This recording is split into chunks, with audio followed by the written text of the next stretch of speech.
والكتاب المبين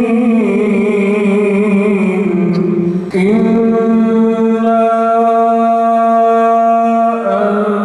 أنزلناه في ليلة مباركة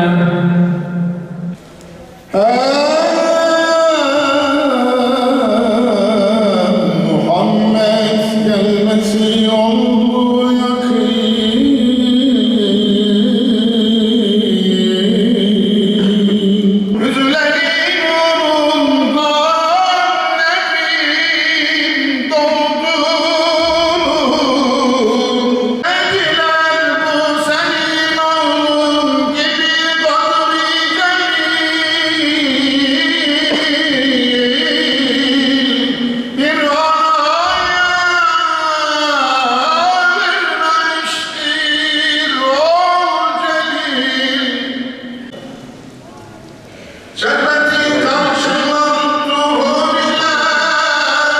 الصلاة والسلام عليك يا رسول الله الصلاة والسلام عليك يا حبيب الله. Değerli kardeşlerim, bu gece 3 ayların ortasında, yani Recep, Şaban ve Ramazan'ın ortasında adeta Ramazan'a dolu dizgin gittiğimiz mübarek Ramazan ayına kavuşmanın müjdecisi olan bir gecedir. Dinimizin bize lütfettiği bu özel günlerden, bu özel aylardan önemli bir kandildir. Biz değerli kardeşlerim, bunun farkına vardığımız için bugün camilerdeyiz. Ama bugün biraz farklı bir hususa değinmek istiyorum. Rahmet günleri diyoruz. Rahmet günlerinden kasıt, amaç affetmek, affedilmek, ikram edilmek, ikram etmektir. Acımaktır. Merhamet kelimesiyle aynı anlamdadır. Acımaktır, merhamet etmektir, rahmet beklemektir, merhameti yaymaktır. Hele de 3 ayların da farkına vararak, Berat Kandili gecesinde camileri doldurarak bu güzel günün feyzini ve bereketini almaya çalışan siz değerli kardeşlerim, sadece camide değil, evde, sokakta, iş yerinde, insanın yaşadığı ve topluma karıştığımız her yerde bu rahmet ve merhamet sıfatını yaymamız bizim görevimizdir. Onu hissetmemiz ve karşıya hissettirmek bizim görevimizdir. Onu toplumun en ücra köşelerine kadar yayıp insanların birbirlerine merhamet ettiği ve Allah'tan da merhamet beklediği özel günlerdir. Rahmet ve merhamet günlerinde rahmet ve merhameti bekleyen biz müminler, 3 ayların fazilet, rahmet ve merhamet günleri olduğuna inanan bizler, aynı zamanda merhameti kuşanarak, kendimiz yaşayarak, sokaklarımıza da, caddelerimize de, iş yerlerimize de bunu yaymakla mükellefiz.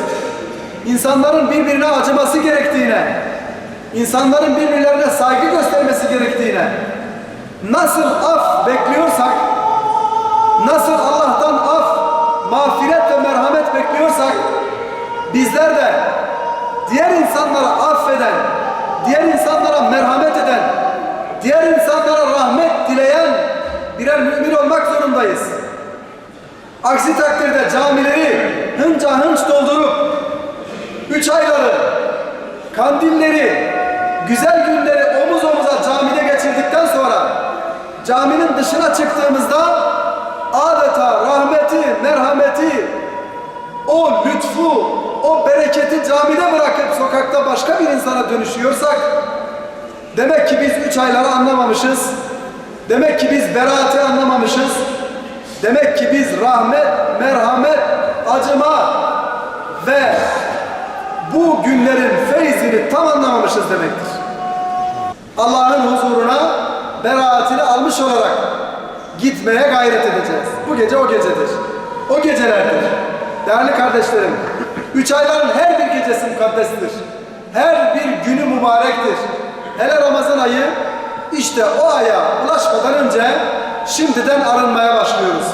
Şimdiden temizlenmeye, tevbe etmeye, günahlarımızdan, kusurlarımızdan, hatalarımızdan arınmaya çalışıyoruz, başlıyoruz ve 3 aylara hazır bir şekilde girmeye gayret ediyoruz. Ama bununla beraber değerli kardeşlerim, sadece kendimiz değil, toplumun her bir bireyinin merhametli olması, toplumun her bir bireyinin diğerine karşı saygılı olması, diğerinin hakkını koruması, diğerinin hukukuna riayet etmesi için biz Müslümanlar çalışmakla, gayret etmekle mükellefiz. Cenab-ı Hak beraatini kazanan kullarından eylesin. Elhamdülillahi Rabbil alemin. Es-salatu ve selamu ala Resulina Muhammedin ve ala alihi ve sahbihi ecmain. Ya Rab tevbelerimizi kabul eyle. Hatalara ve günahlara karşı bizleri tedbirli eyle. Ayaklarımızı iman, istikamet ve hidayet üzere sabit kıl. Okunan Kur'an-ı Kerimleri, hatm-ı şerifleri dergahında kabul eyle. Kur'an ile yaşayıp, Kur'an ile nefesimizi vermeyi ve Kur'an ile haşrolmayı hepimize nasip eyle ya Rabbi. Ya Rabbi, sen bize imanı, İslam'ı, Kur'an'ı bahşettin. Camide buluşmayı nasip ettin. 3 ayları nasip ettin. Ramazan'a da bizlere ulaştır ya Rabbi. Onun farkına varmayı bizlere nasip eyle ya Rabbi. Ya Rabbel Alemin. Başta Gazze ve Filistin olmak üzere dünyanın birçok yerinde sıkıntı çeken kardeşlerimiz var. Onları selamete ulaştır ya Rabbi.